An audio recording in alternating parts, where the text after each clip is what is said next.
Hello my dear students, क्या हाल हैं। I hope आप सब बढ़िया होंगे। मेरे प्यारे बच्चों, आज की वीडियो में हम सीखेंगे कक्षा 12 के हिंदी का जो टॉपिक है वह है रस।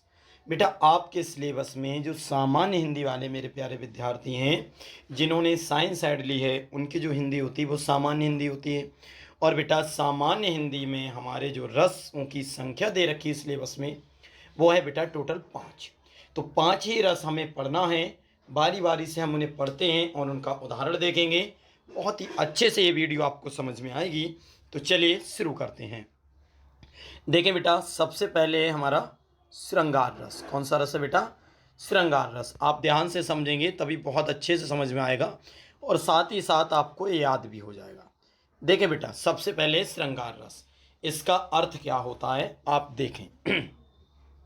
सहृदय नायक नायिका के चित्त में रति नामक स्थायी भाव का जब विभाव, अनुभाव और संचारी भाव से संयोग होता है तो वह श्रृंगार रस का रूप धारण कर लेता है।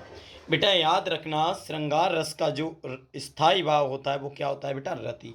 रति स्थायी भाव जब किस किस से मिलेगा? 3 चीज़ों से बेटा। किससे? विभाव, अनुभाव और संचारी भाव। इन 3 से जब मिलता है तो वहाँ पर श्रृंगार रस की उत्पत्ति हो जाती है बेटा। अब आपको मैं बताऊं, अगर आपके पेपर में आए श्रृंगार रस किसे कहते हैं बेटा, तो ये 2 प्रकार का होता है। ध्यान से समझें। इस रस के 2 भेद होते हैं। 2 भेद कौन कौन से? संयोग और वियोग, जिन्हें क्रमशः संभोग और विप्रलंब भी कहते हैं। याद रखें, रस के 2 भेद होते हैं। श्रृंगार रस के 2 भेद होते हैं बेटा, एक संयोग और एक वियोग। अब अगर पेपर में आएगा संयोग रस किसे कहते हैं, तो आपको ये भी लिखना पड़ेगा जिसमें इसका अर्थ दे रखा है और साथ में इसके प्रकार भी लिखना पड़ेंगे। कितने प्रकार हैं बेटा? 2। एक है संयोग और दूसरा है बेटा वियोग। तो संयोग श्रृंगार और वियोग श्रृंगार, दोनों श्रृंगारों को आपको लिखना पड़ेगा, दोनों की परिभाषा देना पड़ेगी और दोनों का उदाहरण भी देना पड़ेगा। तो चलिए एक एक करके शुरू करते हैं। लेकिन ये बेटा तभी होगा जब आपका श्रृंगार रस आएगा। केवल श्रृंगार रस में ही 2 भाग होते हैं इसके, तब करना है। बाकी सभी एक ही एक परिभाषा कंप्लीट हो जाएगी। तो चलिए सबसे पहले हम संयोग श्रृंगार देखते हैं, फिर वियोग श्रृंगार देखते हैं। देखें बेटा, हमने हेडिंग डाला है सबसे पहले संयोग श्रृंगार। अब पेपर में क्या लिखना है इसकी परिभाषा देखें। कितने वर्ष आया हुआ है ये? 13, 15, 16, 18 सभी वर्ष। संयोग काल में नायक और नायिका की पारस्परिक रति को संयोग श्रृंगार कहा जाता है। आप लिख सकते हैं, संयोग मतलब क्या होता है बेटा? मिलना। कि नायक और नायिका के मिलन को संयोग श्रृंगार कहते हैं। संयोग का मतलब होता है बेटा मिलना, जुड़ना। तो नायक और नायिका के मिलन को क्या कहते हैं बेटा? संयोग श्रृंगार कहते हैं। ये तो हो गई परिभाषा। अब बेटा ये हो गया आपका उदाहरण। उदाहरण क्या है? कौन हो तुम बसंत के दूत, बिरस पतझड़ में अति सुकुमार, घन तिमिर में चपला की रेख, तपन में शीतल मंद बयार। तो बेटा ये 4 लाइनों का आपका उदाहरण है। ये आपको याद करना पड़ेगा। लिखकर इसे याद कर लें और जब भी आप संयोग श्रृंगार की परिभाषा लिखेंगे तो उसमें ये उदाहरण अवश्य लिखेंगे। सिंपल है बेटा। कौन हो तुम बसंत के दूत, बिरस पतझड़ में अति सुकुमार, घन तिमिर में चपला की रेख, तपन में शीतल मंद बयार। ये नहीं लिखना है बेटा, ये जयशंकर प्रसाद जी ने लिखा है, अपने कामायनी से लिया हुआ ये एक उदाहरण है। फिलहाल आपको ये नहीं लिखना है बेटा, ये चीज़ आपको केवल उदाहरण लिखना है। ठीक है, आ गया होगा, मुझे पूरी उम्मीद है संयोग श्रृंगार आपको समझ में। चलिए अब बढ़ते हैं बेटा वियोग श्रृंगार की तरफ। ये देखिए, वियोग श्रृंगार भी काफ़ी सरल भाषा में मैंने आपको बताया है। वियोग श्रृंगार सबसे पहले हम हेडिंग डालेंगे। ये 2 हेडिंग कब पढ़ेंगे? जब पेपर में आएगा श्रृंगार रस लिखने के लिए बेटा, तब ये पढ़ेंगे। ठीक है, चलिए आगे बढ़ते हैं। वियोग श्रृंगार आप देखिए, या तो बेटा पेपर में अगर आपसे केवल वियोग पूछे तो आपको केवल वियोग लिखना है, केवल संयोग पूछे तो केवल संयोग लिखना है। लेकिन अगर आपसे श्रृंगार पूछेगा तो आपको दोनों लिखना है और दोनों के उदाहरण भी देना है। ठीक है मेरे प्यारे बच्चों, देखें अब है हमारा वियोग श्रृंगार। तो वियोग श्रृंगार देखिए आप 2014, 15, 16, 17, 20 में पूछा गया है। अब है क्या ये, वियोग का मतलब होता है अलग होना, विछड़ना।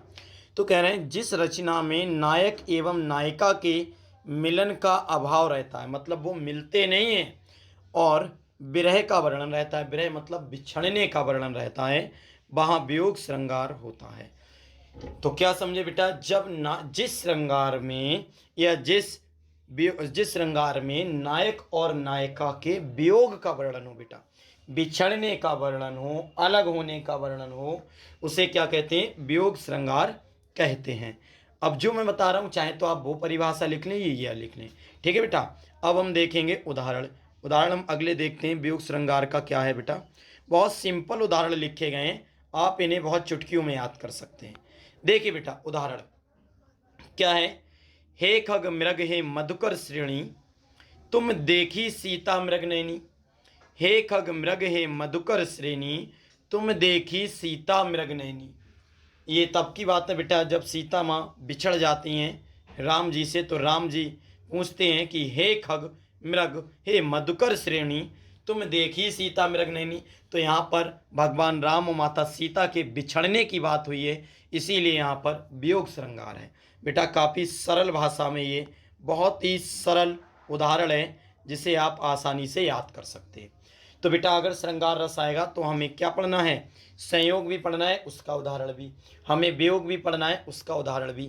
तो इस प्रकार अगर श्रृंगार रस आएगा तो हमें संयोग भी लिखना है, वियोग भी लिखना है। अब श्रृंगार रस कंप्लीट हो गया। चलिए अगले रस की तरफ बढ़ते हैं बेटा, ठीक है। ठीक बेटा, अगला रस है जो हमारा वो है बेटा करुण रस। कौन सा रस है, करुण रस। ध्यान से देखेंगे, करुण का मतलब क्या होता है बेटा, दुख। करुण का मतलब शोक, दुख। तो ध्यान से देखें, हेडिंग डालेंगे करुण रस। आप देख सकते हैं ये कितने वर्ष ये प्रश्न पूछा गया है। देखिए बेटा, सबसे पहले हेडिंग डाला हमने करुण रस। अब इसका अर्थ क्या है बेटा, जो अर्थ हो भाई आपकी परिभाषा बन जाएगी, आप इतना लिखेंगे नंबर मिलेंगे। जैसे बंधु विनाश, बंधु वियोग, द्रव्य विनाश और प्रेमी के सदैव के लिए बिछड़ जाने से करुण रस उत्पन्न होता है। बेटा बंधु विनाश, आप बंधु यहाँ पर मित्र समझ सकते हैं, मित्र का कुछ विनाश हो जाए, मित्र वियोग मतलब बिछड़ जाए, द्रव्य नाश हो जाए, किसी भी वस्तु का नाश हो जाए, और प्रेमी से सदैव के लिए बिछड़ जाने से करुण रस उत्पन्न होता है बेटा, दुख उत्पन्न होता है। बताओ, आप किसी से प्रेम करते हैं या आपका बहुत मतलब पक्का मित्र है, यदि उससे हमेशा के लिए आप बिछड़ रहे हैं तो करुण रस उत्पन्न होगा नहीं होगा, हृदय में दुख उत्पन्न होगा नहीं होगा। तो जो दुख उत्पन्न होगा बेटा वही आपका करुण रस है।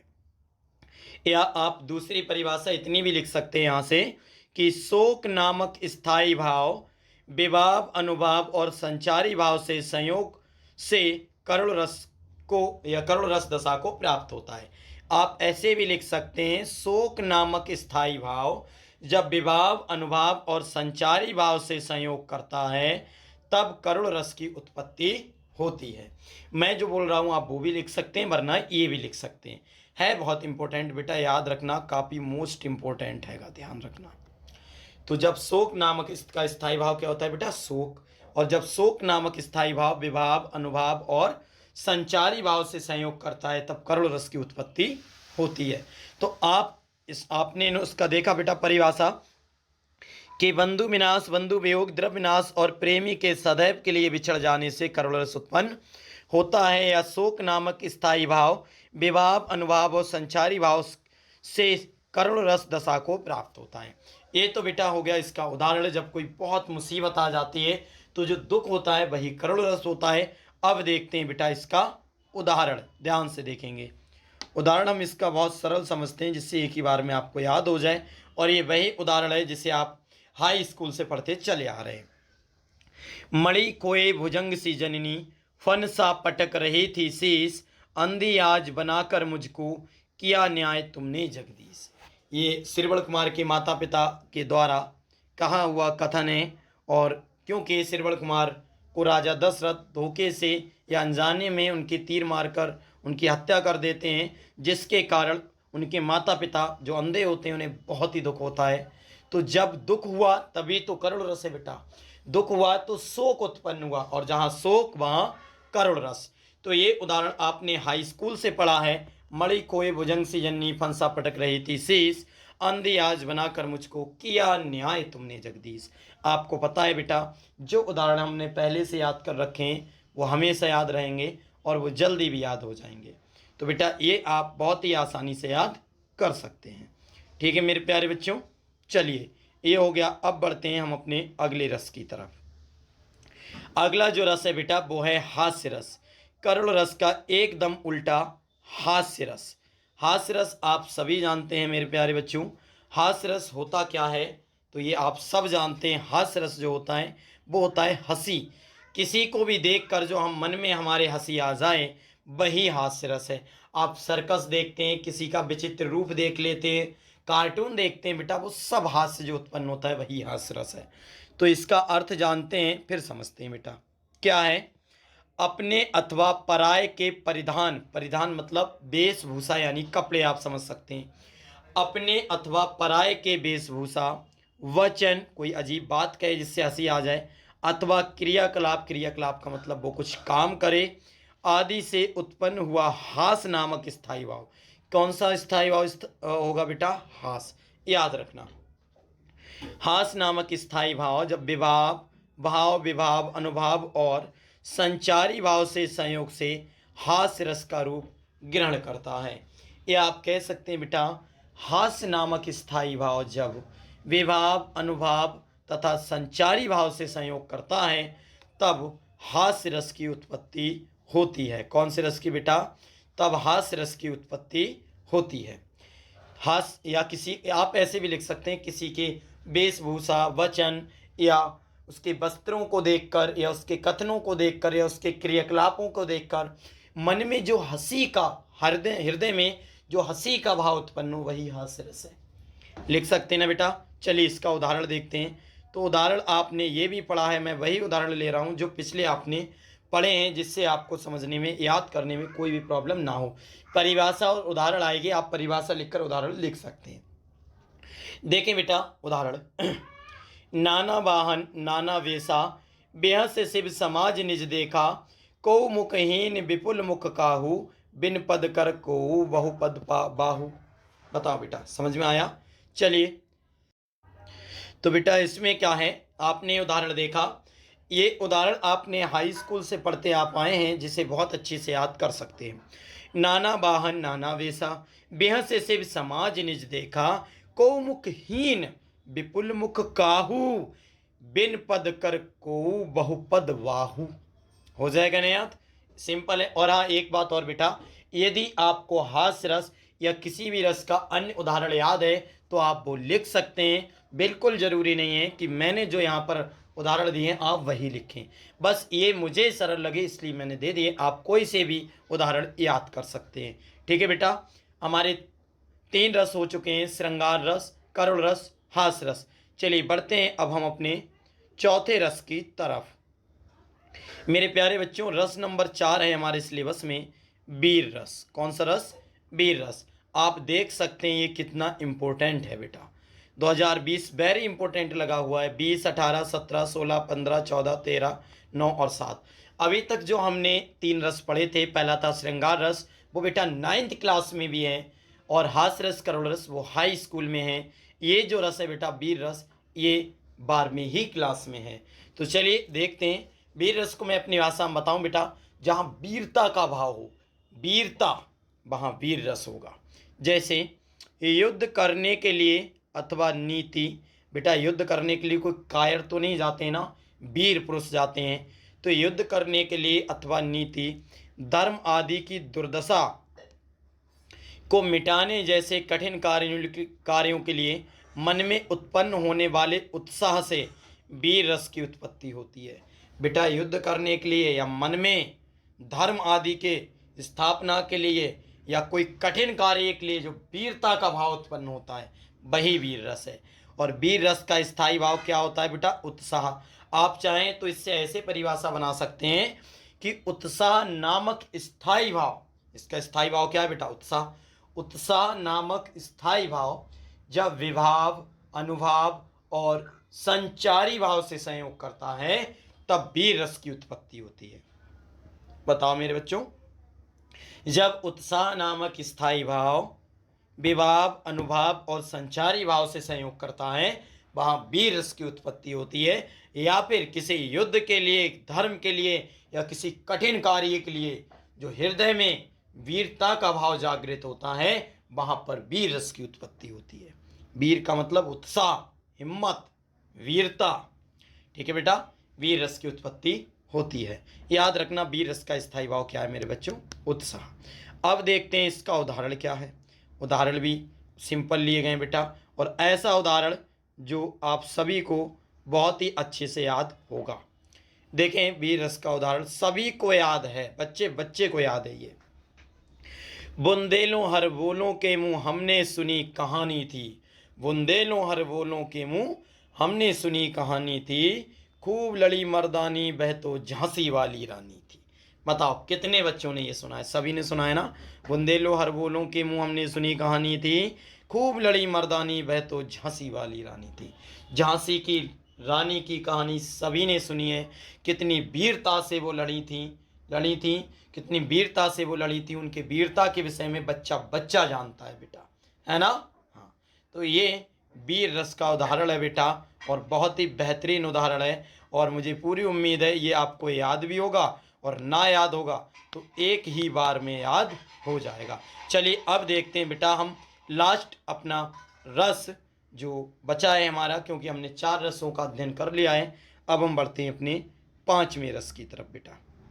ठीक है, 5वां जो रस है बेटा, वह है शांत रस। तो हेडिंग क्या पड़ेगा बेटा? शांत रस की परिभाषा। ध्यान से देखेंगे, शांत रस क्या होता है बेटा? जो बिल्कुल शांत हो। कई लोग योगासन करते हैं, ध्यान में जाते हैं बिल्कुल शांति जगह पर, एकांत जगह पर। आप देखें ये क्या है? एक ऐसी स्थिति या मनोभाव जिसमें राग, द्वेष, क्रोध, प्रेम, घृणा, हास, मोह या किसी प्रकार का भाव उत्पन्न ना होकर एक ऐसा भाव हो जिसमें इन सभी भावों की अनुपस्थिति हो, वही शांत रस है। भावों की अनुपस्थिति का भाव या अनुभूति का भाव हो, वही शांत रस है बेटा। सबसे बड़ा रस आप इसे समझ सकते हैं।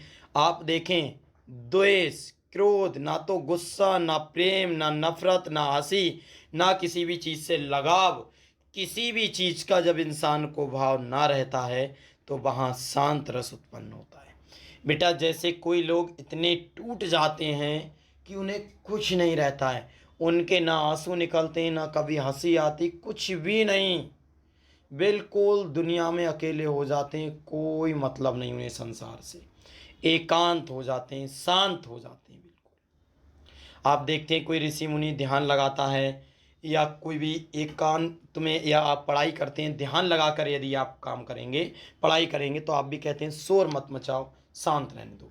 तो शांति का मतलब है उस समय, या जिसने शांति को प्राप्त कर लिया उसे संसार से कोई मोह माया, लड़ाई, क्रोध, प्रेम, घृणा या किसी भी प्रकार का भाव उत्पन्न नहीं होता। एक सच्चा ऋषि, एक सच्चा जो महात्मा होता है, वो महान है जो आत्मा अर्थात महात्मा, वो वही होता है जिसका संसार से किसी से लगाव ना रहे। मतलब जैसे माया, कई संत होते हैं कि माया चाहिए, रुपया चाहिए, उन्हें किसी से मतलब नहीं होता है, ईश्वर की भक्ति में लीन रहते हैं, बस ये ध्यान रखें। तो आप देख सकते हैं शांत रस क्या होता है? जिसमें किसी भी प्रकार का भाव उत्पन्न ना हो, पूरे संसार की सभी स्थितियों को हमने समाप्त कर दिया हो या छोड़ दिया हो। अब इसका उदाहरण देखें, बहुत ही बेहतरीन है, आपको एक ही बार में याद हो जाएगा मेरे प्यारे बच्चों। जब मैं था तब हरि नहीं, अब हरि है मैं नाही। 9th क्लास के काव्य में आप इसे पढ़ सकते हैं। जब मैं था तब हरि नहीं, अब हरि हैं मैं नाही। सब अंधियारा मिट गया जब दीपक देखा माही। जब मैं था तब हरि नहीं, अब हरि हैं मैं नाही। सब अंधियारा मिट गया जब दीपक देखा माही। सब कुछ अंधेरा मिट गया जब दीपक देखा माही। बेटा ये एक शांत रस का बहुत ही शांत प्रकार का एक भाव है, और ये शांत रस का एक बहुत ही बेहतरीन उदाहरण है। अब आप ये बताएं, आपके सिलेबस में 5 रस थे। एक था श्रृंगार, करुण, हास्य और वीर और शांत। तो बेटा आप ये बात समझ सकें कि आपके सिलेबस में 5 रस हैं। पेपर में इन पाँचों रसों में से कोई भी रस आ सकता है जिसमें उसकी परिभाषा और एक उदाहरण पूछा जाएगा। मैंने आपको पाँचों रसों की परिभाषा करा दी बहुत ही सिंपल तरह से और पाँचों रसों के आपको उदाहरण करा दिए। बेटा कोई भी रस बोर्ड एग्ज़ाम में आपका छूटे नहीं और किसी भी रस का उदाहरण भी ना छूटे। आपको जो भी जितना भी सरल याद कर मिले आप वो याद करें। मैं यहाँ पर सरल से सरल ही मैंने फ़िलहाल पढ़ाने की लिखवाने की कोशिश की है। बस आप इसे मेहनत से पढ़ें और अच्छे से याद कर लें जिससे ये बोर्ड एग्ज़ाम में ना छूटे। बेटा पूरी व्याकरण सभी सब्जेक्ट आपके यूट्यूब पर कंप्लीट करा दी जाएंगे। बस आपको चैनल को सब्सक्राइब कर लेना है जिससे मैं कोई भी वीडियो डालूं तो बेटा आपको उस वीडियो का नोटिफिकेशन सबसे पहले मिल सके और कोई भी वीडियो आपसे ना छूटे। और बेटा एक पढ़ने का मैं आपको तरीका बता दूं, आपको कोई भी सब्जेक्ट पढ़ना है तो उसकी प्लेलिस्ट में जाकर पढ़िए, क्योंकि प्लेलिस्ट में मैंने उससे संबंधित जितनी भी वीडियो डाली हैं वह सब की सब एक लिस्ट में एक ही साथ आपको मिल जाएंगी जिससे आपकी कोई भी वीडियो ना छूटेगी। आई होप आपको ये सभी रस बहुत अच्छे से समझ में आए होंगे। चलिए दोस्तों मिलते हैं किसी अन्य वीडियो में, तब तक के लिए थैंक्स फॉर वॉचिंग। जय हिंद जय भारत।